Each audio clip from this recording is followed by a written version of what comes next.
Dans une maison de la banlieue de Vancouver, cet homme est un symbole d'espoir pour tout un peuple persécuté à l'autre bout du monde. Ces gens sont massacrés uniquement à cause de la couleur de leur peau. C'est un crime contre l'humanité. En Tanzanie, des albinos sont chassés et tués comme des bêtes. Et Peter H. s'est donné une mission, les sauver.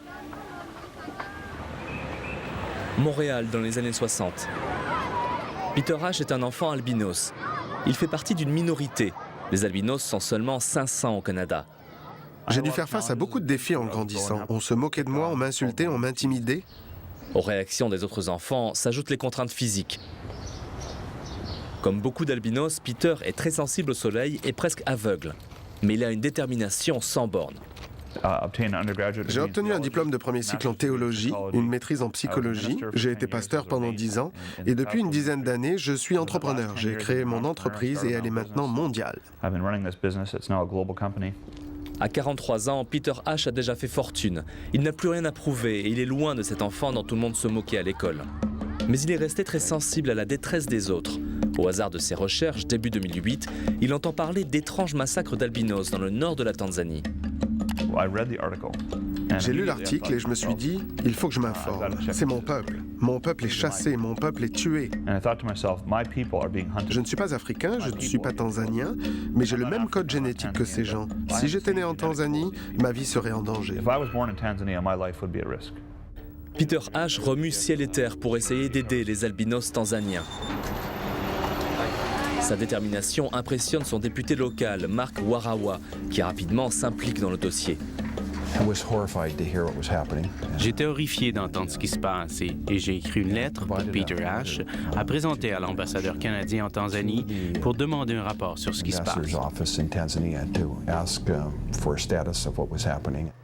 Rapidement, Peter H. crée une fondation, Under the Same Sun, sous le même soleil. Puis il organise son premier voyage en Tanzanie pour en savoir plus. Là-bas, la communauté albinos l'attend avec impatience. Quand nous avons atterri à Dar es Salaam, c'était incroyable.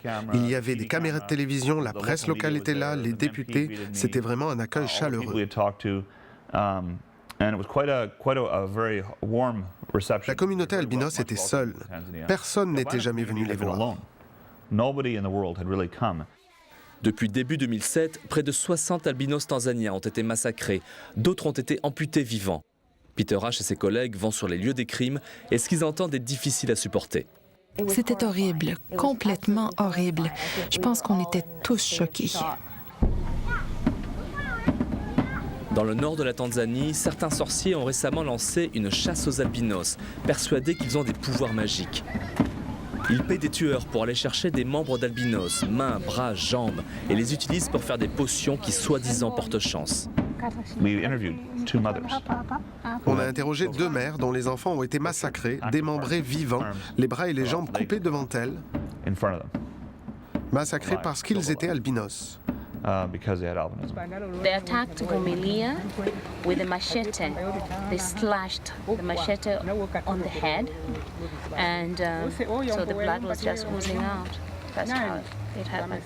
Later on, they chopped her right leg off and ran away with it. L'horreur de la situation dépasse tout ce qu'on pourrait imaginer. Et c'est encore plus terrible quand on sait que les massacres sont motivés par l'argent. Les corps des albinos sont mis à prix. Une jambe, c'est $2000, plus du double du salaire moyen annuel en Tanzanie. Résultat, les albinos se cachent. Les enfants sont rassemblés dans des écoles pour les protéger. On a rencontré plusieurs enfants qui ont été mutilés. Il y avait une petite fille, une jeune, dont la jambe avait été coupée. Peter H., Canadien, blanc, tout seul, a choisi de faire pression sur la Tanzanie. Malgré les meurtres et les attaques, personne n'a jamais été condamné. Il est persuadé que c'est parce que la police est corrompue. Peter attire l'attention des médias et demande à son gouvernement d'agir. Le Canada doit dire à la Tanzanie, à moins que vous n'agissiez à propos de ces massacres, cette violation des droits de l'homme, ce génocide, on ne vous donnera plus d'argent. Les gouvernements ont déjà fait ça avant.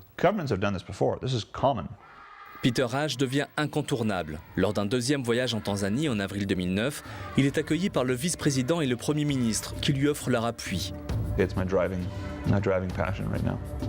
Pour l'instant, c'est la passion qui m'habite. Ça le sera jusqu'à ce que les massacres s'arrêtent, jusqu'à ce que les coupables soient punis, envoyés en prison et condamnés. La fondation de Peter Ash a maintenant créé un bureau en Tanzanie. En attendant que les crimes soient résolus, il va faire tout ce qu'il peut pour aider une population en danger.